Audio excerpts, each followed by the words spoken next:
सर्वे भवन्तु सुखिनः, सर्वे सन्तु निरामया, सर्वे भद्राणि पश्यन्तु, मा कश्चित् दुःखभाग् भवेत्। कर्पूरगौरं करुणावतारं संसारसारं भुजगेन्द्रहारं सदा वसन्तं हृदयारविन्दे भवं भवानी सहितं नमामि। श्री गुरु चरण सरोज रज निज मन मुकुर सुधार, वर्णौ रघुवर विमल जस जो दायक फलचार। बोधहीन तनु जानिके सुमिरौ पवन कुमार, बल बुद्धि विद्या देव मोहि हरहु कलेश विकार। है समय नदी की धार की इसमें सब बह जाया करते हैं, है समय बड़ा बलवान प्रबल पर्वत झुक जाया करते हैं। अक्सर दुनिया के लोग समय में चक्कर खाया करते हैं, लेकिन कुछ ऐसे होते जो इतिहास बनाया करते हैं। जीवन है अनमोल इसे जो व्यर्थ गमाया करते हैं, अपना कर्तव्य भुला करके पीछे पछताया करते हैं। जो सच्चे पथ पर चलते हैं सच्चा सुख पाया करते हैं, सच्चे अर्थों में जीवन को बेसफल बनाया करते हैं, बेसफल बनाया करते हैं। ओम। आज राम कथा पर हम बात करेंगे। गोस्वामी तुलसीदास जी ने जब राम कथा लिखी तो राम कथा का नाम दिया रामचरितमानस। 3 शब्द हैं, एक किनारे पर राम, दूसरे किनारे पर हमारा मन, और हमारा मन राम तक पहुँचे तो दोनों को मिलाने वाला सेतु क्या है? चरित्र।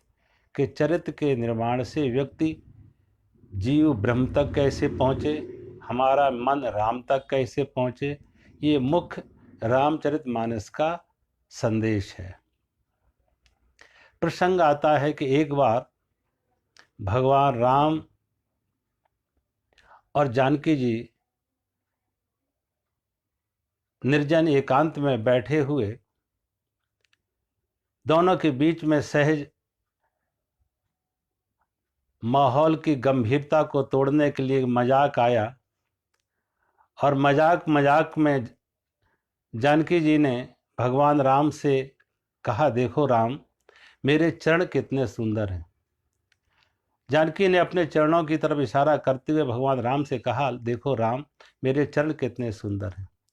जब जानकी ने अपने चरणों को सुंदर कहा तो भगवान राम ने कहा, नहीं जानकी, तुमसे भी ज़्यादा चरण तो मेरे सुंदर हैं। निस्संदेह तुम गौरवर्ण हो, मैं श्यामवर्ण हूँ, लेकिन फिर भी तुमसे मेरे चरण ज़्यादा सुंदर है। अब भगवान राम अपने चरणों को सुंदर बता रहे, जानकी जी अपने चरणों को सुंदर बता रही, दोनों के बीच में कोई निर्णय ना हो सका। संयोग की बात, इसी बीच में लक्ष्मण जी वन से फल फूल चुनने के लिए गए थे। लक्ष्मण जी का आगमन होता, दोनों ने लक्ष्मण को पंच बनाया, कहा भैया तुम निर्णय करके बताओ कि हम दोनों में किसके चरण सुंदर है। लक्ष्मण जी ने दोनों को साष्टांग प्रणाम किया, कहा मेरे लिए तो दोनों चरण वंदनीय हैं, पूजनीय हैं, सुंदर हैं। मैं ऐसा निर्णय नहीं कर सकता कि तुम दोनों में किसके चरण सुंदर हैं। मेरे लिए तो दोनों चरण सुंदर हैं, पूजनीय हैं, वंदनीय हैं, नित्य स्मरणीय हैं। जब लक्ष्मण कोई ऐसा निर्णय नहीं करते तो भगवान राम और जानकी ने उन्हें कुछ कहने के लिए विवश किया और कहा, भैया तुम्हारे निष्पक्षता पर मुझे कोई संदेह नहीं है, लेकिन फिर भी मैं तुम्हारी वाणी से सुनना चाहता हूँ कि हम दोनों में किसके चरण सुंदर है। जब बहुत विवश ही किया कुछ कहने के लिए तो लक्ष्मण जी ने माता जानकी के चरणों की तरफ इशारा करके कहा, माता के चरण सुंदर है। जब कहा माता के चरण सुंदर हैं तो जानकी के मन में जीत का उल्लास, हर्ष, मेरी विजय हुई, और राम के मन में उतनी ही हताशा, निराशा। तो लक्ष्मण जी ने कहा, मां तुम्हारे चरण तो सुंदर हैं, लेकिन तुम्हारे चरणों की सुंदरता का जो राज है, वो कारण है, वो है भगवान राम के चरण। ऐसे ही जैसे सूर्य की अपेक्षा चंद्रमा का प्रकाश ज्यादा सुखद होता, शीतल होता, मंद मंद होता, प्रिय होता, लेकिन फिर भी चंद्रमा में अपना कोई प्रकाश नहीं होता। चंद्रमा भी सूर्य के प्रकाश से ही प्रकाशित होता है। ऐसे ही तुम्हारे चरण तो सुंदर हैं, लेकिन तुम्हारे चरणों की सुंदरता का जो कारण है, वो भगवान मर्यादा पुरुषोत्तम भगवान राम के चरण, उनके साथ तुम्हारा संबंध, उनके साथ तुम्हारा विवाह।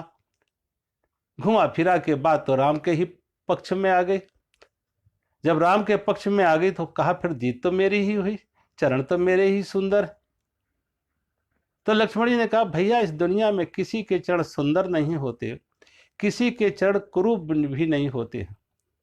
दुनिया में चरणों की पूजा नहीं होती है, आचरण की पूजा होती है। जिनके आचरण सुंदर हैं, उनके ही चरण सुंदर हैं। तो चरण सुंदर नहीं होते हैं, चरणों की पूजा नहीं होती है।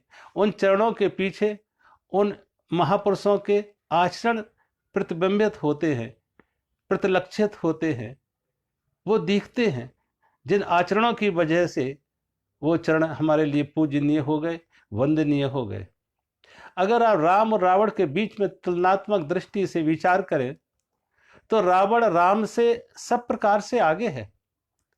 राम के पास 2 हाथ, रावण के पास 20 हाथ। राम के पास 1 सिर, रावण के पास 10 सिर। राम के पास अयोध्या, वो भी अभी वनवासी है, लेकिन रावण के पास सोने की लंका। राम को कोई संतान नहीं, रावण को 100 लाख पूत, 100 लाख नाती, गुरबाणी में आता। 6 शास्त्र, 4 वेदों का पंडित, लेकिन फिर भी रावण की कहीं पूजा नहीं होती, राम की पूजा होती है। क्योंकि रावण सब तरह से आगे था, लेकिन एक काम में रावण राम से पीछे हो गया। राम सदाचरण के प्रतीक हैं और रावण दुराचरण का प्रतीक है। सीता का हरण किया, दुराचरण का प्रतीक है, इसलिए राम के मंदिर बनते हैं और रावण की निंदा होती है, रावण के पुतले जलते हैं। तो यहाँ मुख्य रूप से चरणों की पूजा नहीं होती है, चरणों के पीछे जो आचरण छिपे हैं, जिन आचरणों से उन चरणों का महत्व और सम्मान बढ़ा है, वो सुंदर होते हैं। आप रामचरितमानस में देखेंगे, एक एक आदर्श पात्र दिखाए गए हैं। आदर्श भाई कैसा हो, भरत जैसा। आदर्श पिता कैसा हो, महाराज दशरथ जैसा। आदर्श पुत्र कैसा हो, भगवान राम जैसा। आदर्श राजा कैसा हो, राम जैसा। आदर्श प्रजा कैसी हो, जैसी अयोध्यावासी। और आदर्श मित्रता कैसे हो, जैसे राम और सुग्रीव की मित्रता, राम और विभीषण की मित्रता। आदर्श सेवक कैसा हो, हनुमान जैसा। एक एक आदर्श अनूठे आदर्श हैं। और गोस्वामी तुलसीदास ने जब राम कथा लिखी है, तो मुख्य इसका लक्ष्य ही है कि एक संसारी व्यक्ति घर परिवार में रह के पारिवारिक जिम्मेदारियों का निर्वाह करते हुए परमात्मा की तक कैसे पहुंचे, उसका मन कैसे प्राप्ति हो आत्मज्ञान से, और आदर्श जीवन को अपना के चरित्र का निर्माण करके। इसलिए गोस्वामी जी ने उसका नाम रखा रामचरितमानस, के चरित्र के माध्यम से मन और राम को मिलाने वाला दोनों का सेतु है, वो चरित्र है। कि चरित्र के माध्यम से जीव ब्रह्म तक पहुंचे, हमारा मन राम तक पहुंचे, लेकिन माध्यम होगा चरित्र का। जब राम कथा लिखी गई तो एक बात आप और देखेंगे, राम कथा को कहने वाला कौन है, राम कथा की प्रशंसा कौन कर रहा है, राम कथा गा कौन रहा है।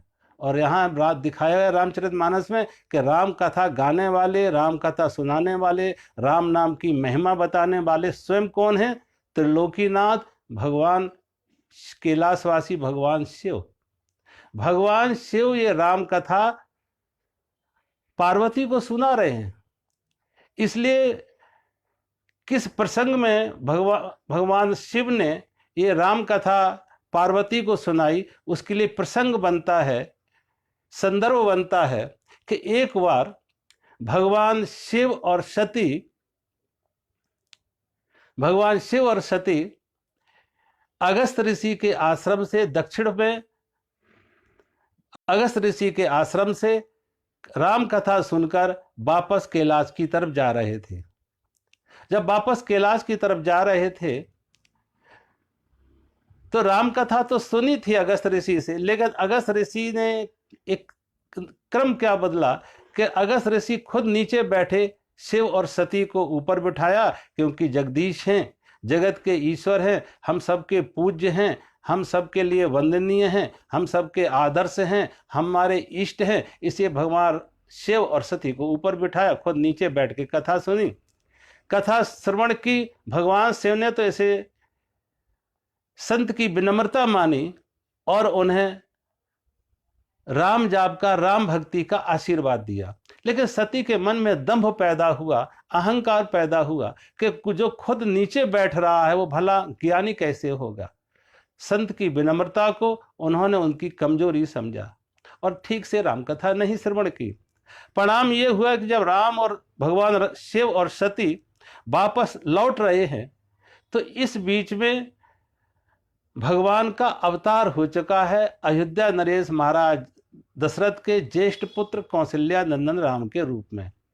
राम का विवाह जानकी से हुआ और 14 वर्ष के वनवास में भगवान राम वन में आए हुए हैं। वन में रावण के द्वारा सीता का हरण हुआ और सीता की खोज करते हुए पशु पक्षियों से, लताओं और वृक्षों से पूछ रहे हैं, हे खगो मृगो मधुकर्ष रहनी तुम देखी सीता मृग नैनी। पूछ रहे हैं हे पशुओं से, पक्षियों से कि मेरी पत्नी सीता को कहीं देखा। लक्ष्मण जी ने कहा, भैया किससे पूछ रहे हो, ये भला गूंगे मूक प्राणी कैसे उत्तर देंगे।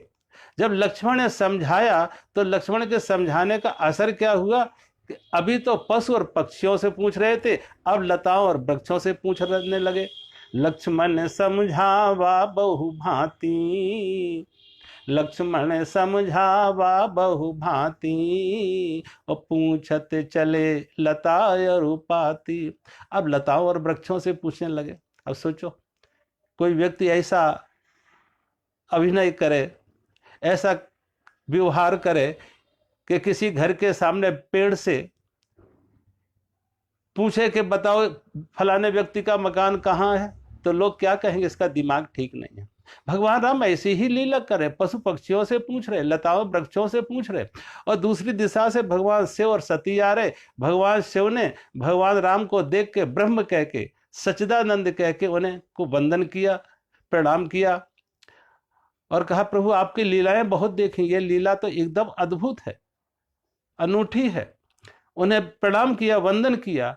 जब भगवान शिव ने भगवान राम को वंदन किया, प्रणाम किया, तो सती ने कहा, किसे प्रणाम कर रहे हैं, ये तो इनकी पत्नी का हरण हो गया है और अपने पत्नी के विरह में रो रहे हैं और आप इन्हें ब्रह्म कह रहे हैं। ब्रह्म तो निर्गुण निराकार होता है, भला सगुण साकार कैसे होगा। तो भगवान शिव ने कहा, नहीं सती, कभी कभी वो निर्गुण निराकार ब्रह्म अपने भक्तों के भाव और प्रेम में सगुण साकार रूप भी धारण कर लेता, और दोनों में बहुत अंतर नहीं है, भेद नहीं है। ऐसे ही जैसे कि पानी और बर्फ, बर्फ का कोई रूप नहीं है, कोई आकार नहीं है, लेकिन किसी पात्र में अगर फ्रीजर में रख दो तो वो बर्फ बन जाती। अब जैसा पात्र था गोल या चौकोर, वैसी चौकोर या गोल बर्फ बन जाती है। एक रूप ले लिया, एक आकार ले लिया, लेकिन कुछ समय के लिए वो थोड़ा उसे बाहर रख दो, फिर जो साकार है, एक रूप में है, वो फिर अरूप में आ जाएगी, फिर वो निराकार में आ जाएगी, पिघल जाएगी, जल बन जाएगा। ऐसे ही निर्गुण निराकार ब्रह्म सर्वगुण और साकार रूप में प्रकट होता। तो भगवान शिव के, जब भगवान शिव ने प्रणाम किया, जय सच्चिदानंद जगे पावन, अस कहे चले मनोज न शावन, चले जात शिव सती समेता, पुन पुन पुलकित हृदय निकेता, दसाय सती शंभु कर देखी, और उपजा संदेह विशेषी, शंकर जगत बंधु जगदीसा, सुर नर मुन सब नावत सीसा। भगवान शिव जिन्हें देवता मनुष्य ऋषि सब नमन करते हैं, वंदन करते हैं, वो भगवान राम, वो भगवान शिव इन राजकुमारों को, राम लक्ष्मण को नमन कर रहे हैं, वंदन कर रहे हैं। भगवान शिव ने कहा नहीं, ये मेरे इष्ट हैं, ये ब्रह्म हैं, ये विष्णु के अवतार हैं। जब कहा विष्णु के अवतार हैं तो सती के मन में एक और प्रश्न आया, अगर ये विष्णु के अवतार है तो विष्णु भी भगवान शिव की तरह त्रिकालज्ञ हैं, सर्वज्ञ हैं, भला वो एक अल्पज्ञ की तरह पशु पक्षियों से क्यों पूछ रहे हैं कि मेरी पत्नी कहाँ है? उन्हें तो मालूम होना चाहिए कि मेरी पत्नी कहाँ है।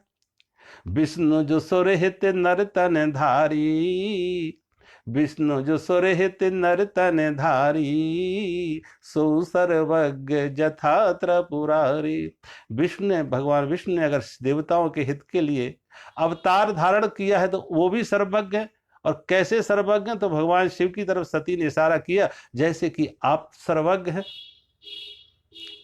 अब सती मान रही है कि भगवान शिव सर्वज्ञ हैं, फिर भी सती भगवान शिव की बात मानने को तैयार नहीं।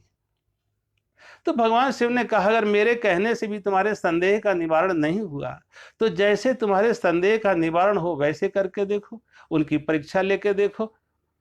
लेकिन जो भी परीक्षा लो, जो भी जतन करो, जरा विवेक से, ऐसा ना हो कि उसमें उनका अपमान हो। जो तुम्हारे मन अत संदेह, जो तुम्हारे मन अत संदेह, तो तुम जाए परीक्षा लेहु। जैसे जाह मोह भ्रम भारी, जैसे जाह मोह भ्रम भारी, करहु सो जतन विवेक विचारी।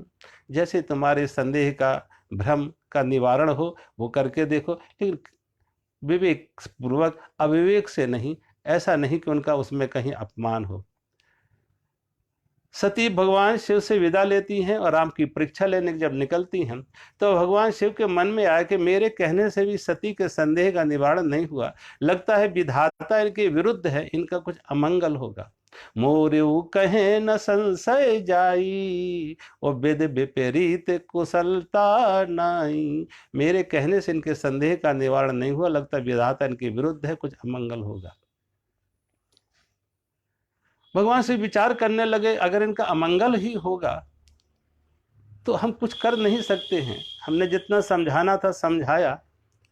कभी कोई बहुत निकट का व्यक्ति, अपना संबंधी, पति पत्नी, भाई बहन, बाप बेटा, कोई भी व्यक्ति जब किसी भी तरह से समझाने से ना समझता है तो व्यक्ति अपने को, दूसरा व्यक्ति जो समझा रहा वो दुखी अपने को कर लेता है। भगवान शिव ने भी सती को समझाया लेकिन सती न समझी, तो भगवान शिव ने सती को न समझा के स्वयं को समझा लिया। होए है सोई जो राम रचि राखा, होए है सोई जो राम रचि राखा, को कर तरक बढ़ावहु शाखा। जो विधाता की लेखनी है वही होगा। मेरे दुखी होने से, अशांत होने से कुछ होना नहीं है। जो होए है सोई जो राम रच राखा, को कर तरक बढ़ावे उसाखा, अस के जपन लगे हरिनामा। ऐसा अपने मन को खुद को समझा के, जब दुनिया ना समझे तो स्वयं को समझा लो। जब तुझसे ना समझें तेरे उलझे हुए धंधे, जब तुझसे न समझें तो सुलझें तेरे उलझे हुए धंधे, भगवान के इंसाफ पे तू छोड़ दे बंदे, और वो ही तेरी मुश्किलें आसान करेगा, जो तू ना कर सका वो भगवान करेगा। जब जहां देखो कि हम सब तरह से बिल्कुल विवश हो रहे हैं, असमर्थ हो रहे हैं, तो परम सामर्थ्यवान परमात्मा है, उसके प्रति समर्पण ले आओ, उस पर भरोसा ले आओ, उस पर विश्वास कर लो, उसके प्रति समर्पित हो जाओ, उसकी रजा में राजी हो जाओ। भगवान शिव ने उसकी रजा को राजी में होके अपने मन को समझा के बड़ वृक्ष के नीचे बैठ के भजन करने लगे, जाप करने लगे। और सती ने आगे जाके सीता का रूप बना के जिस मार्ग से राम और लक्ष्मण आ रहे थे उस मार्ग पर जाके खड़ी हो जाती।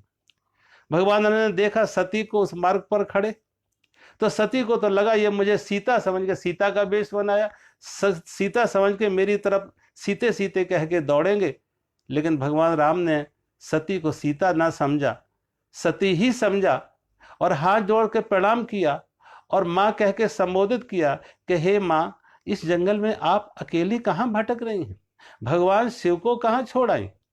और अपना परिचय दिया कि माँ, मैं हूं अयोध्या नरेश महाराज दशरथ का ज्येष्ठ पुत्र कौशल्या नंदन राम, और ये साथ में मेरे छोटे भाई हैं सुमित्रा नंदन लक्ष्मण।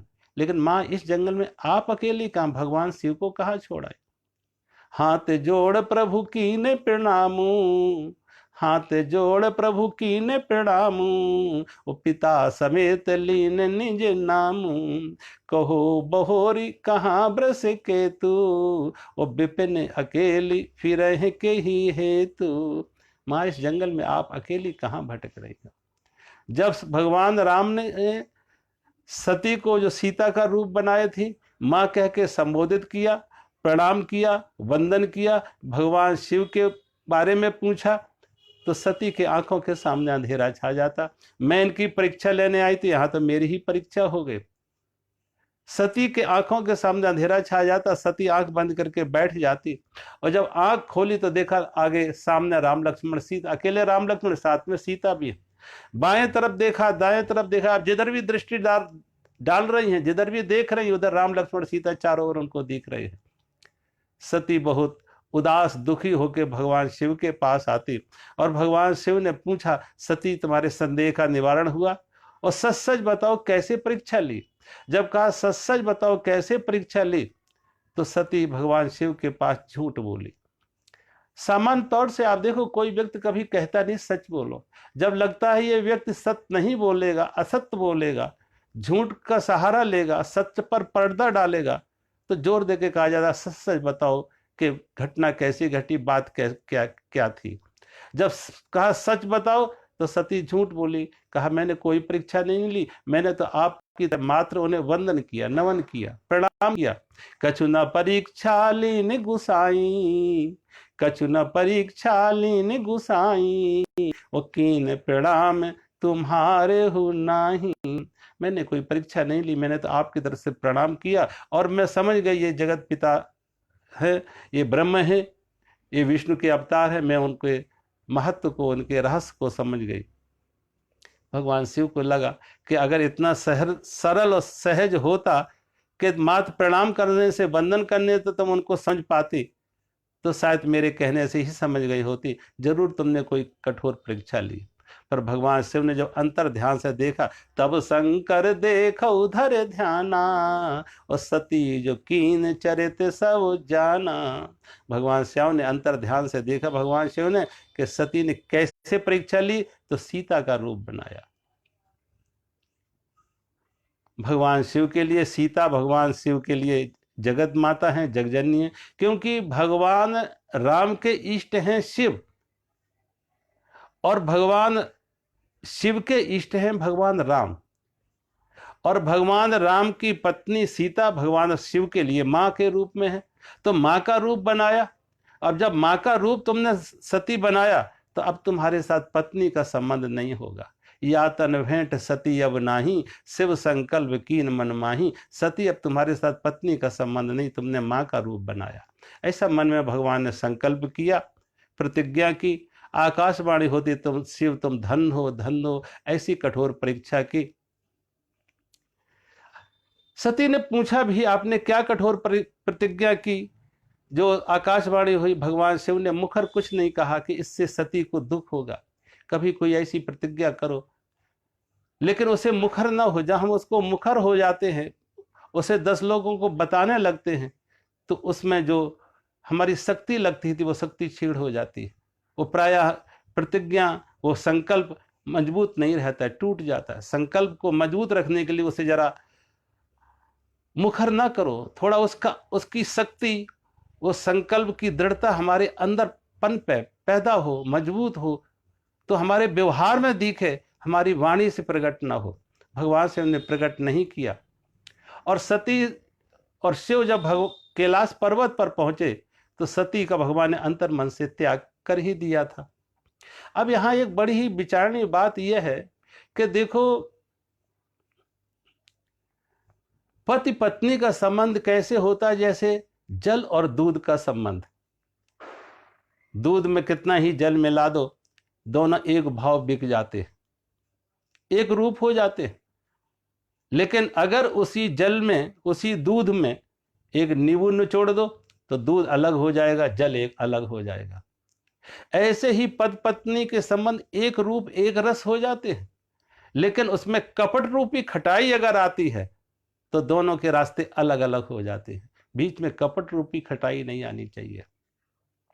रामचरितमानस में एक और ऐसा ही प्रसंग है कि एक बार भगवान राम और सीता जानकी जी एक वृक्ष के नीचे बैठे हुए हैं।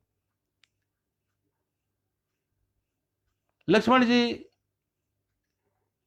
बाहर गए हुए थे, तो भगवान राम ने वृक्ष की तरफ इशारा करके कहा जानकी को कि देखो जानकी, ये वृक्ष कितना सौभाग्यशाली है कि इस वृक्ष पर ये सुंदर लता पौड़ी हुई है, और इस सुंदर लता के कारण, लता फूलों से भरी हुई है, तो ये वृक्ष कितना सुंदर लग रहा है। यद्यपि वृक्ष में ऐसी सुंदरता नहीं है, ये फूल वृक्ष के नहीं है, फिर भी लता के कारण ये वृक्ष कितना सुंदर लग रहा है, क्योंकि लता फूलों से भरी हुई है। जब भगवान राम ने कहा ये वृक्ष कितना सौभाग्यशाली है कि इसे लता का सहारा मिला, तो कितना सुंदर लग रहा है, कितना शोभायमान हो रहा है, तो जानकी ने कहा नहीं राम, तुम्हारे कहने में थोड़ा सी भूल है। ये वृक्ष सौभाग्यशाली नहीं है, ये लता सौभाग्यशाली है। ये लता तो जमीन पर पौड़ने वाली है, फैलने वाली है, लेकिन इस लता को वृक्ष का सहारा मिला तो आकाश की ऊंचाई पा गई, एक गरिमा पा गई, एक ऊंचाई पा गई, एक शिखर तक पहुंच गई।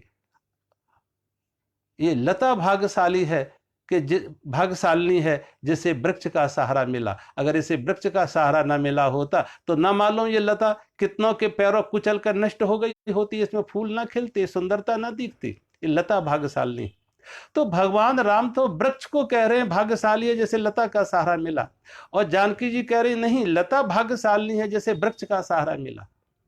कहने का अर्थ, राम कहना चाहते थे कि जानकी मैं भाग्यशाली हूं जो मुझे तुम्हारा सहारा मिला, सीता का सहारा मिला, जानकी का सहारा मिला, तो मेरा जीवन फूलों से भर गया। लेकिन जानकी कहना चाहती थी नहीं राम, मैं भाग्यशाली हूं जो मुझे आपका सहारा मिला। पति पत्नी एक ऐसे ही हैं, पति वृक्ष की तरह है तो पत्नी एक बेल की तरह है, और दोनों एक दूसरे के पूरक हैं, दोनों एक दूसरे की शोभा बढ़ाते हैं, दोनों एक दूसरे की सुंदरता में सहायक होते हैं।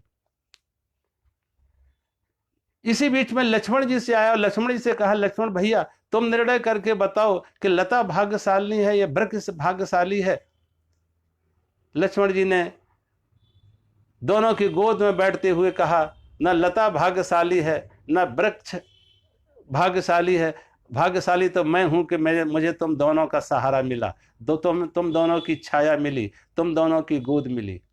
कहने का अर्थ, पति और पत्नी एक दूसरे के पूरक हैं, जल और दूध की तरह एक रूप हो जाते हैं, लेकिन बीच में कपट रूपी खटाई नहीं आनी चाहिए। यहां सती से भूल हो गई कि सती भगवान शिव से ही झूठ बोली, और शिव से झूठ बोली तो भगवान शिव और सती के संबंध विच्छेद हो जाते, दोनों कैलाश पर्वत पर आ जाते। और जब कैलाश पर्वत पर पहुंचे तो वहां पर भगवान अखंड समाधि में बैठ जाते भगवान शिव, और भगवान शिव की जब अखंड समाधि टूटी तो सती को एहसास हो जाता है कि शिव ने हमारा त्याग किया है। राम कथा तो सुना रहे हैं भगवान शिव सती को, लेकिन सती सामने बैठ के, जो पहले बामांग बैठती थी, बाईं ओर बैठती थी, आज सामने बैठ के कथा सुन रही हैं, लेकिन सती का मन कथा में, राम कथा में नहीं है। आकाश के मार्ग से विमान उड़ते हुए जा रहे हैं, और उन विमानों में देव पत्नियां मंगल गीत गाती हुई जा रही हैं। सती ने पूछा भगवान शिव से कि ये देव पत्नियां मंगल गीत गाती हुई कहां जा रही हैं। भगवान शिव ने कहा, तुम्हारे पिता राजा दक्ष ने यज्ञ किया है, और उस यज्ञ में ये सम्मिलित होने के लिए जा रही हैं। जब सुना हमारे पिता के घर, सती के पिता के घर राजा दक्ष के यहाँ यज्ञ है, तो सती ने कहा मेरे पिता का घर है, मायके है, और आपकी भी ससुराल है, हम आप भी चले। भगवान शिव ने कहा नहीं, उन्होंने जानबूझकर हमें नहीं बुलाया। कुछ जगह बिना बुलाए चले जाओ, माता पिता के घर बिना बुलाए चले जाओ, ससुराल में बिना बुलाए चले जाओ, पति के पास बिना बुलाए चले जाओ, सत्संग में बिना बुलाए चले जाओ, गुरु के पास बिना बुलाए चले जाओ। लेकिन जब ये मालूम हो कि मेरा जाना उन्हें अच्छा नहीं लगेगा, प्रिय नहीं लगेगा, इसलिए उन्होंने जानबूझकर मुझे नहीं बुलाया है, तो ऐसी जगह फिर नहीं जाना चाहिए जहां किसी को तुम्हारा आना अच्छा ना लगे, प्रिय ना लगे। कारण क्या था कि जब राजा दक्ष को प्रजापति का पद मिला तो राजा दक्ष का ब्रह्म दरबार में आगमन होता, सब उनके स्वागत में खड़े हो जाते, लेकिन भगवान शिव अपने आसन से खड़े नहीं हुए। राजा दक्ष को लगा कि ये मेरा दामाद है, लेकिन मेरे स्वागत में खड़ा भी नहीं हुआ, इतना अहंकारी है, ये अभिमानी है। और राजा दक्ष ने भगवान शिव की निंदा की, अपशब्द कहे, अप्रिय वचन बोले। भगवान शिव तो स्तुति निंदा से मुक्त थे, लेकिन नंदी ने श्राप दे दिया कि जिस वाणी से दक्ष तू शिव की निंदा कर रहा, मैं तुझे श्राप देता, तेरा सिर ही कटेगा। सती ने कहा कि आपने गलती तो की, आपको खड़ा तो होना था, क्योंकि दामाद तो पुत्रवत होते हैं, आप खड़े क्यों नहीं हुए अपने ससुर महाराज दक्ष के आगमन में। भगवान शिव ने कहा नहीं, मैं खड़ा होता, लेकिन उस समय मैं आंख बंद किए हुए जाप कर रहा था, आंख बंद की, तो मुझे नहीं मालूम उनका आगमन कम हुआ, इसलिए मैं जानबूझकर खड़ा नहीं हुआ। ऐसा नहीं था, मुझे आप ज्ञान ही नहीं था कि वो कब आए। मेरी आंख जब खुली तो मैंने उनको अपनी निंदा करते सुना, अपशब्द कहते सुना, इसलिए उसके कारण से उन्होंने सबको आमंत्रित किया, हमें आमंत्रित नहीं किया है। भगवान शिव ने सती को समझा, इसलिए तुम्हारा भी वहां आदर नहीं होगा, मान नहीं होगा, तुम ना जाओ तो अच्छा है। लेकिन सती ने यहां भी भगवान शिव की बात ना मानी और अपने पिता राजा दक्ष में के यज्ञ में जाने के लिए तैयार हो जाती। भगवान शिव ने उन्हें नंदी दिया, साथ में कुछ गढ़ दिए। सती जब पहुंची अपने पिता राजा दक्ष के यज्ञ मंडप में, तो सती का किसी ने सम्मान नहीं किया, बल्कि सती को देख के सब पीठ फेर के खड़े हो जाते हैं। लेकिन माता कभी कुमाता नहीं होती है। माता ने सती को गोद में बिठा के कुशल समाचार पूछा, प्यार किया। जब बहुत कुशल समाचार प्यार किया, पूछा, तो सती ने जाके यज्ञ मंडप में देखा, सभी के पूजा का अंश निकाला गया था, लेकिन वहां पे शिव का अंश नहीं निकाला गया, शिव का पूजा नहीं की गई, शिव का अपमान हुआ। तो सती ने आए हुए उन देवताओं को भी श्राप दिया कि तुम सबकी उपस्थिति में शिव की यहाँ निंदा हो, शिव का अपमान हो। और वहीं पे सती ने योग अग्नि प्रकट करके आत्मदाह कर लिया। जब सती ने आत्मदाह कर लिया तो वहां साथ में आए गणों ने उस यज्ञ को विध्वंस किया, और सती ने अंतिम समय भगवान से प्रार्थना की कि अगले जन्म में भी मुझे पति के रूप में भगवान शिव की प्राप्ति हो। सती मरण हर सन बर मांगा, सती मरण हर सन बर मांगा, जन्म जन्म से वो पद अनुरागा, कि अगले जन्म में भगवान शिव ही मुझे पति रूप में प्राप्त हो। इधर नारद जी ने जब ये खबर भगवान शिव को जाके कही कि माता ने का अपमान हुआ सती का और उन्होंने आत्मदाह कर लिया, तो भगवान शिव ने वीरभद्र को भेजा और वीरभद्र ने उस यज्ञ को विध्वंस किया, आए हुए देवताओं को दंडित किया और राजा दक्ष का सिर काट दिया। जब राजा दक्ष का सिर काट दिया तो देवता ब्रह्मा जी को साथ लेके भगवान शिव के पास आते हैं। कहा, प्रभु आप राजा दक्ष के अपराध को क्षमा करें और उन्हें जीवन दान दें। उनसे भूल हो गई, अपराध हो गया, उसके लिए हम सब क्षमा प्रार्थी हैं, आप उन्हें क्षमा करें, उन्हें जीवन दान दें। भगवान तो बड़े सरल सहज हैं, अवगढ़ दानी हैं। भगवान से उन्होंने क्षमा किया, जीवन दान दिया। तो कहते हैं फिर राजा दक्ष के सिर पर बकरे का सिर रखा गया। ये बकरे का सिर प्रतीक है कि बकरा जब भी बोलेगा तो मैं बोलेगा, मैं बोलेगा, मैं, ये अहंकार का प्रतीक है। बहुत से ऐसे लोग होते हैं जिनकी वाणी से आप सुनो, बार बार अपने अहंकार को पोषित करते हैं। मैंने ऐसा किया, मैंने ऐसा किया, मैंने ऐसा किया, मेरी ये योग्यता, मेरी ये बड़े, अपने बारे में अहंकार को और पोषित कर रहे हैं और पाल रहे हैं। तो राजा दक्ष अहंकार के प्रतीक थे। को नर है ऐसो जगमाही, प्रभुता पाए जाए मद नाई। जैसे प्रभुता मिलती है, उसे पद मिलता है, उसे अहंकार, साधारण सी बात आ ही जाती है। लेकिन प्रभुता के पीछे जो प्रभु के हाथ देख ले, प्रभुता को सब भजते हैं, प्रभु को भजे न कोई, और जो प्रभुता छाड़ प्रभु को भजे, तो प्रभुता चेरी हो। प्रभुता की तरफ ना दौड़ो, मान सम्मान की तरफ ना दौड़ो, इस पद प्रतिष्ठा की तरफ ना दौड़ो। उस पद प्रतिष्ठा को देने वाले, उस प्रभुता को देने वाले उस प्रभु को पकड़ लो। और जिसने प्रभु को पकड़ लिया, प्रभु का साथ ले लिया, प्रभुता तो उसके पीछे पीछे आएगी, प्रतिष्ठा और पद तो उसके पीछे पीछे आएंगे। अगर तुमने प्रभु को संभाल के रखा, उस परमात्मा को संभाल के रखा, उसका साथ लिया। लेकिन व्यक्ति परमात्मा को पीछे करके अपने अहंकार को आगे ले आता, परमात्मा पीछे हो जाता, उस व्यक्ति का अहंकार आगे आ जाता और वो उसके पतन का कारण बन जाता है, उसके गिरने का कारण बन जाता है। और सती ने जब आत्मदाह किया, तो यही सती अगले जन्म में राजा हिमाचल की पुत्री और माता मैना के गर्भ से पार्वती के रूप में इनका जन्म होता। जब पार्वती के रूप में इनका जन्म हुआ, तो नारद जी एक दिन घूमते फिरते आ जाते, और नारद जी ने का बड़ा सम्मान किया राजा हिमाचल ने। और राजा हिमाचल ने नारद जी से कहा, नारद जी आप तो पता हैं, भूत भविष्य वर्तमान सब कुछ जानने वाले हैं, कृपया करके आप मेरे पुत्री की, मेरी कन्या का हस्तरेखा देख के उसका भविष्य बताओ। त्रिकालज्ञ सर्वज्ञ प्रभु, गति तुम्हारे सर्वत्र, और कहो सुता के गो से दुन, मुनिवर हृदय विचार। कहा आप तो त्रिकालज्ञ हैं, सब तरह सर्वत्र तुम्हारी गति है, कृपया करके मेरी कन्या के भविष्य कैसा होगा, गुण दोष कैसा होगा, जीवन कैसा होगा, ये कृपया करके बताएं।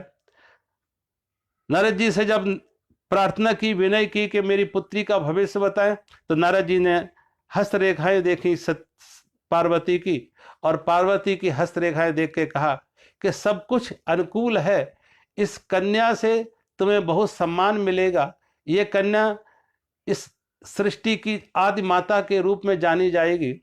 लेकिन एक दो अवगुण हैं, वो एक दो अवगुण मैं तुम्हें बता दूं। अगुण अमान मात पितहीना, उदासीन सब संशय छीना, जोगी जटिल अकाम मन, नगन अमंगल वेश, अस स्वामी या कौ मिले, पड़ी हस्ते असिरे। नारद जी ने कहा और सब तो ठीक है, लेकिन इसे जो पति मिलेगा वो पति कैसा होगा? अगुण अमान मात पितहीना। अगुण मानी उसमें कोई गुण नहीं होगा और उसका कहीं मान नहीं होगा, उसके कोई माता पिता नहीं होंगे। अगुण अमान मात पितहीना, उदासीन सब संशय छीना। वो उदासीन होगा, संसार में उसे कोई रुचि नहीं होगी और उसको तरह से कोई संशय भी नहीं होगा। संशय किसे नहीं होते हैं? जो पागल होता है, ना समझ होता, उसको कोई सामान्य व्यक्ति को संशय स्वाभाविक है। तो उदासीन सब संशय ही ना। और जोगी जटिल अकाम मन, नगन अमंगल वेश। उसका वेश कैसा होगा? जोगियों का, सिर पर जटाएं होगी, जोगी जटिल जटाएं होगी। जोगी जटिल अकाम मन, उसके मन में कोई कामना नहीं होगी, कोई रुचि नहीं होगी, कोई विषय वासना नहीं होगी, ऐसा व्यक्ति। जोगी जटिल अकाम मन, नगन अमंगल वेश। और उसका वेश कैसा होगा? अवधूत होगा, नग्न होगा, दिगंबर होगा, ऐसा इसको स्वामी मिलेगा। जैसे ये सुना कि स्वामी ऐसा मिलेगा जो नग्न होगा, अमंगल वेश होगा, उसका कुछ संसार में जैसे रुचि नहीं होगी, तो मैना को बहुत दुख होता। महाराज हिमाचल को भी बहुत दुख, मेरी पति को ऐसा वर मिलेगा। तो नारद जी ने एक बात और कही कि जो जो हमने ये दोष बताए हैं, यही सब दोष भगवान शिव में भी हैं। और ये कन्या अगर तपस्या करे और भगवान शिव को वर्ण कर ले, तो भगवान शिव के ये दोष नहीं, ये तो उनके गुण हैं। फिर वो अवगुण कौन है कि भगवान शिव से त्रिगुणातीत हैं, सत रज तम तीनों गुणों से मुक्त हैं, इसलिए वो त्रिगुणातीत हैं। वो अगुण भी उन्हें कह सकते हैं, त्रिगुणातीत भी कह सकते हैं। अगुण अमंगल और भगवान शिव के दिगंबर हैं। शरीर को ढकने के लिए तो साधारण से वस्त्र होते हैं, लेकिन आत्मा का वस्त्र ये दिशाएं ही होती है, दिक ही होती है। तो जिसने दिशाओं को अपना वस्त्र बना लिया है और जिसने सारी संसार की समस्याओं को जटाएं बना ली हैं, जिसके मस्तक पर ज्ञान की गंगा प्रवाहित है,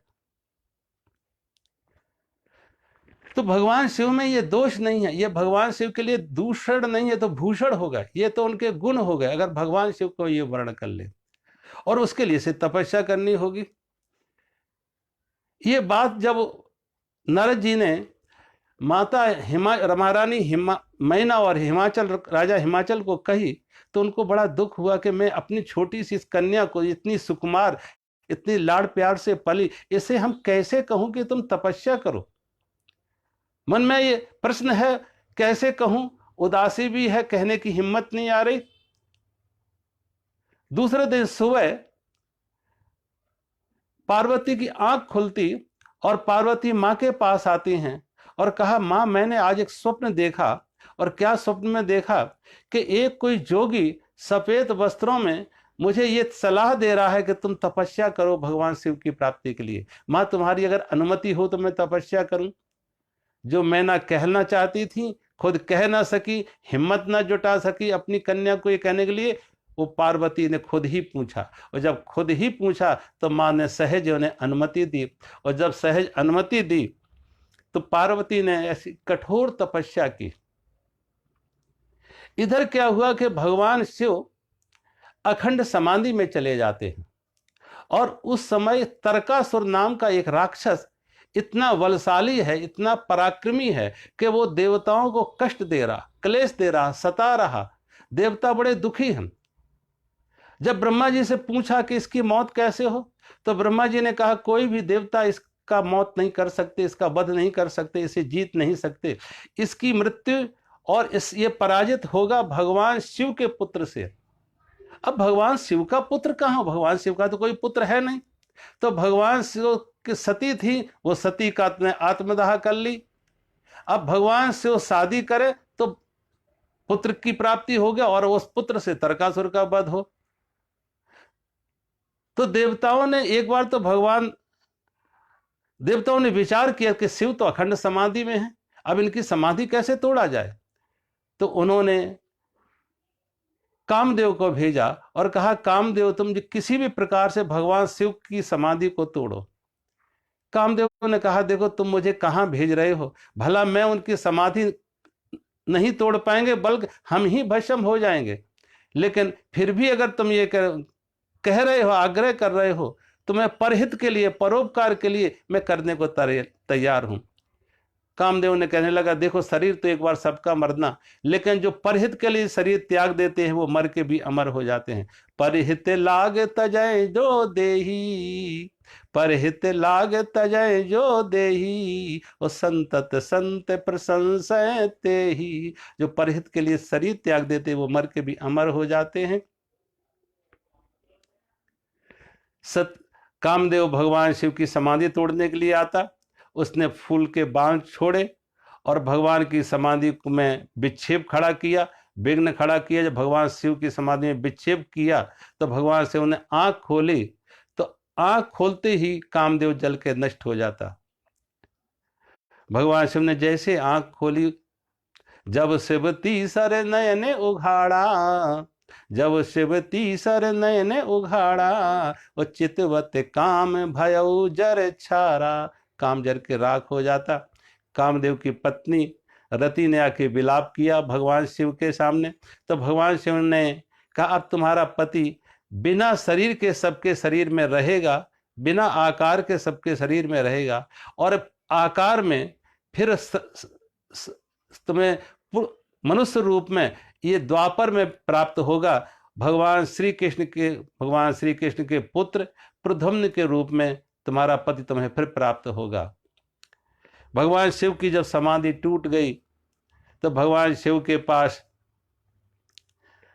भगवान विष्णु आते और भगवान विष्णु ने प्रार्थना की कि जो सती ने आत्मदाह किया था वही सती राजा हिमाचल के घर पार्वती के रूप में प्रकट हुई, और पार्वती ने बहुत कठोर तपस्या कर रही शिव आपको वर्ण करने के लिए, अगर आप कृपा करो मुझे ये वरदान दो कि आप पार्वती को स्वीकार करें, पार्वती से विवाह करें।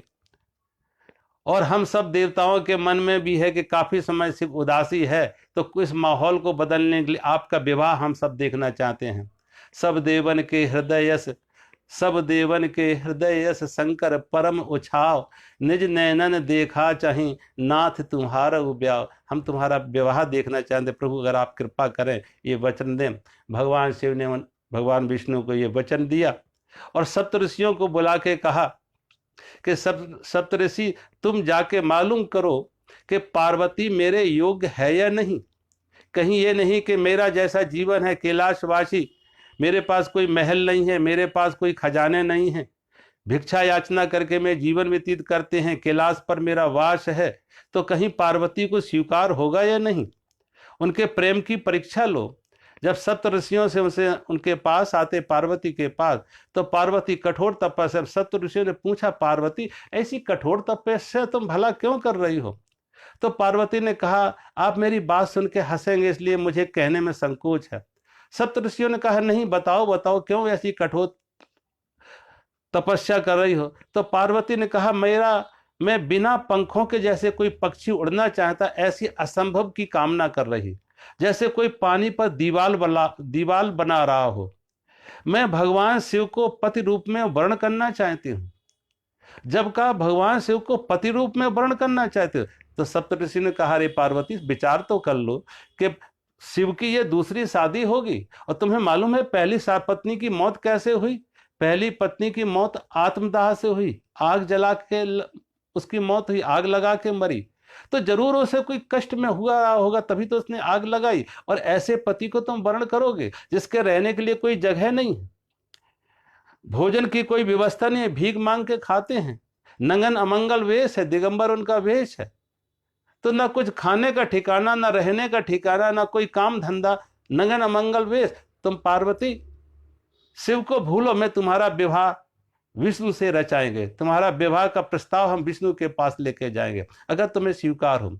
और सती पार्वती तुम्हें ये प्रस्ताव, तुम्हें ये सुझाव दिया किसने है कि तुम विवाह करो भगवान शिव से। तो कहा मेरे गुरु तो नारद हैं। जब कहा मेरे गुरु नारद हैं तो और हंसने लगे सप्तऋषि, अरे तुम्हारा गुरु ऐसा है, इस तुम्हारे गुरु से पूछो इसके कहने से किसी का घर बसा है। इसने बसे हुओं के घर तो उजाड़ दिए नारद ने, लेकिन किसी का घर बसाना, और जो अपना ही घर नहीं बसा सका वो दूसरों का घर कैसे बसाएगा। ऐसे नारद की बात मानने से इनकार कर लो, ऐसे गुरु को मानने से इनकार कर दो। जब पार्वती के सामने ये दो प्रस्ताव रखे, नारद को गुरु ना मानो, शिव को पति रूप में वर्ण ना करो, तो पार्वती की इच्छा आप जाननी चाहिए कि अब तुम्हारा क्या निर्णय है। जब पार्वती से पूछा तुम्हारा क्या निर्णय है, तो पार्वती ने कहा देखो पहली बात तो मैं ये बता दूं कि भगवान शिव के बारे में जो आपने कहा कि आप विष्णु से विवाह रचा लें, तो मैं माना विष्णु में सब गुण हैं और शिव में सब अवगुण हैं। महादेव अवगुण भुवन, महादेव अवगुण भुवन, विष्णु सकल गुण धाम, और जाकर मन रम जाहि सन ताहि सन काम। पार्वती ने बड़े मर्म की बात कही। कहा देखो मैंने माना शिव में अवगुण हैं और विष्णु सर्वगुण संपन्न है, लेकिन सप्तऋषि जिसका मन जिससे रम जाए उसको वही प्रिय लगता। एक माँ का बेटा कितना ही काला कलूटा हो, लेकिन कोई माँ अपने बेटे को बदलती नहीं किसी के सुंदर बेटे के साथ, कि किसी का सुंदर बेटा लेके अपना कुरूप बेटे को दे दे, तो उसको माँ के लिए वही सुंदर है, जैसा है वही सुंदर है। जाकर मन रम जाहि सन ताहि साहि सन काम। और दूसरी बात तुम कह रहे कि नारद जी के बारे में, तो नारद जी तो मेरे गुरु हैं। नारद बचन न मैं पर हरहूं, ओ बसहूं भवन ओजरऊं नहीं डरहूं। नारद जी मेरे गुरु हों, मेरा भवन बन, मेरा घर बसे या उजड़ जाए, इसकी मुझे परवाह नहीं है, लेकिन मैं अपने गुरु के वचनों का त्याग न करूँगा। गुरु के वचन प्रतीत न जेही, गुरु के वचन प्रतीत न जेही, और सपन्यों सुगम न सुख सिद्ध तेहि। जिसे अपने गुरु के वचनों में विश्वास ना हो, उनकी वाणी पर विश्वास ना हो, उसे सपने में भी कभी सुख नहीं मिलेगा, सिद्धि नहीं मिलेगा, उसको सफलता नहीं मिलेगी। इसलिए मुझे अपने गुरु पर पूर्ण विश्वास है। और आप कह रहे हो को नारद जी को की वाणी त्यागने के लिए, नारद के वचनों का तो हम कभी त्याग कर ही नहीं सकते। नारद वचन न पर मैं पर हरहूं, और बस हूँ भवन उजरहूं नहीं डरहूं। तजहूं न नारद कर उपदेशु, तजहूं न नारद कर उपदेशु, आप कहे सत्य बार महेशु। मैं नारद जी के वचनों का त्याग नहीं कर सकता। एक नहीं 100 बार भगवान शिव भी मुझसे ये कहें कि नारद के को भूल जाओ, नारद को छोड़ दो, अपने गुरु का त्याग कर दो, उनके कहने से भी मैं नहीं कर सकता। ऐसी पार्वती में अपने गुरु के प्रति विश्वास की, श्रद्धा की एक निष्ठा है, श्रद्धा है अटूट। और जहाँ ऐसी श्रद्धा हो, गुरु पर, संत पर विश्वास हो, भगवान पर, तभी व्यक्ति के जीवन में कुछ सार्थक खड़ा हो पाता है। भगवान शिव के पास आते हैं और भगवान शिव के पास आके इन सप्त ऋषियों ने महाराज हिमाचल को कहा कि आपकी पुत्री को आप वापस बुला लो, उसकी मनोकामना पूर्ण होगी, पार्वती की तपस्या पूर्ण हुई है। महाराज हिमाचल ने पार्वती को वापस बुला लिया और इधर भगवान शिव के विवाह की तैयारी होने लगी। जब शिव की विवाह की तैयारी होने लगी तो सभी देवताओं के ने अपने अपने अलग अलग वाहन तैयार किए, अनुचरों को साथ लिया। आगे भगवान विष्णु की बारात, उनके पीछे ब्रह्मा जी, उनके पीछे इंद्र और दूसरे देवता, सबसे पीछे भगवान शिव को रखा। और भगवान शिव का श्रृंगार कौन कर रहे हैं? भूत प्रेत उनका श्रृंगार कर रहे हैं। उनकी जटाओं को बांध के जटाएं बांध दी, उनके माथे पर चंद्रमा त्रिपुंड, उन जटाओं से गंगा प्रवाहित हो रही, नंदी पर सवार, सर्प उनके आभूषण हैं, गले में सर्प, बाजुओं में सर्प, जो आभूषण के रूप में। जब भगवान शिव की बारात आ रही है, पहले विष्णु को देखा तो सबको लगा कितने सुंदर, कब पूछा ये यही दूल्हा है? तो किसी ने कहा नहीं, ये दूल्हा नहीं, ये तो दूल्हा के मित्र हैं। भगवान विष्णु को आगे सम्मान हुआ, स्थान मिला। उसके बाद ब्रह्मा, इंद्र सब आते, सबको लगा ये दूल्हा के नहीं, दूल्हा तो पीछे।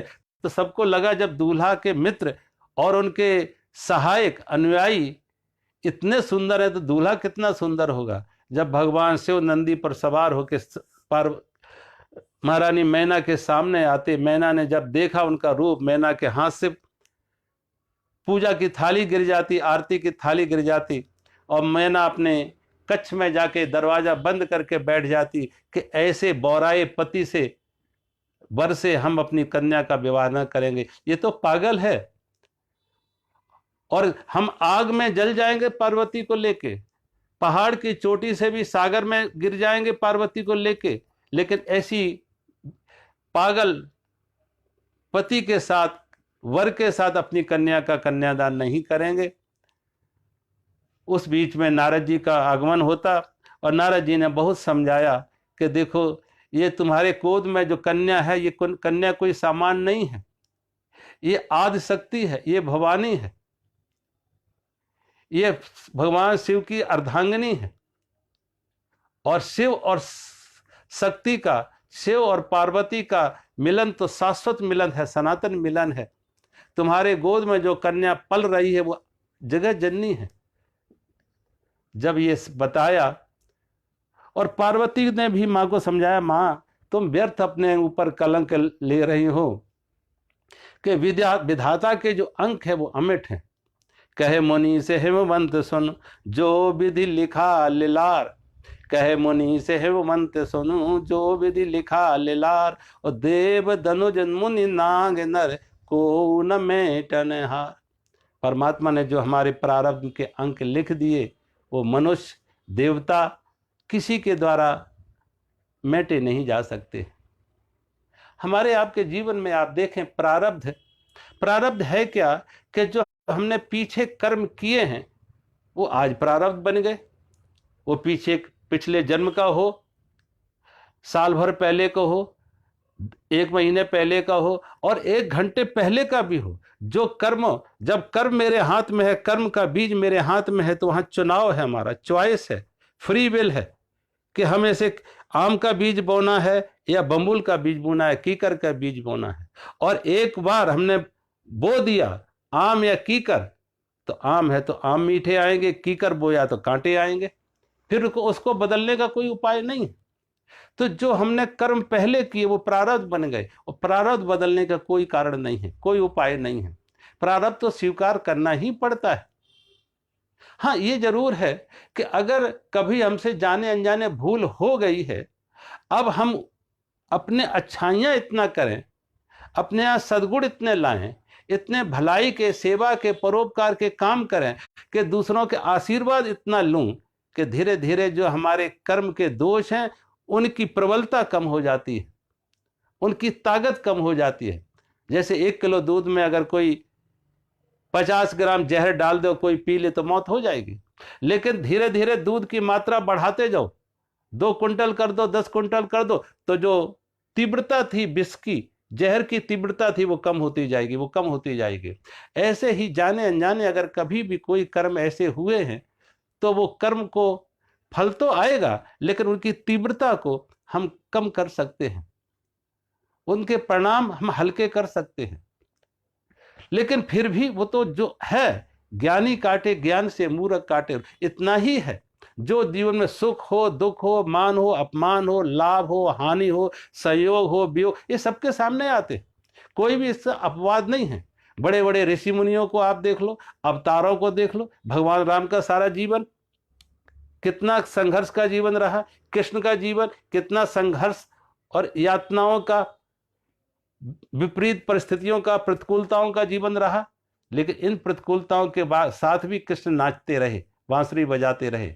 इन प्रतिकूलताओं के साथ भी भगवान राम ने अपने आदर्श ना छोड़े, अपने जीवन के मूल्य ना छोड़े, अपने धर्म के मार्ग से च्युत ना हुए, इधर उधर ना हटे। तो ये हमारी परीक्षा है, ये कि हमारे अंदर कितनी दृढ़ प्रतिज्ञा है, कितनी दृढ़ निष्ठा है। तो ऐसे प्रतिकूल परिस्थितियों में भी व्यक्ति को अपने प्रारब्ध को स्वीकार कर, अंतर इतना है, रात तो आनी है, प्रतिकूलता आनी है, वियोग आना है, अपमान आना है, लेकिन ज्ञानी काटे ज्ञान से मूर्ख काटे रोए। ज्ञानी है वो कहेगा एक्सेप्टेड, ब्लेसिंग इन डिस्गाइज, इसमें भी मेरा कुछ हित निहित है, उसे स्वीकार कर लेता। एक कड़वी दवा है, एक मीठी दवा है। मान मीठी दवा है, अपमान कड़वी दवा है। लेकिन बहुत बार रोग जब मेरा ऐसा होता वो मीठी दवा से नहीं, वो कड़वी दवा से ही ठीक करता। दवा भले कड़वी हो, लेकिन उसका जो परिणाम निकलेगा वो मेरे अनुकूल निकलेगा, वो स्वास्थ्य देके जाएगा, वो बीमारी से मुक्त करेगा। तो कैसी भी परिस्थिति को हम स्वीकार करना सीखे। पार्वती ने जब बहुत समझाया, नारद जी ने बहुत समझाया, तो माँ ने उसे स्वीकार किया। भगवान शिव और पार्वती का विवाह होता है विधि विधान से, मंगल विधि विधान से। और पार्वती को जब विदा किया तो पार्वती को माता मैना ने कहा कि देखो, जीवन में स्त्री के लिए सबसे बड़ा धर्म है, याते अधिक धर्म नहीं दूजा, इससे बड़ा कोई धर्म नहीं है कि पति की सेवा से बड़ा और कोई धर्म नहीं है। पति तुम्हारे लिए सब तरह से सम्माननीय है, पूजनीय है।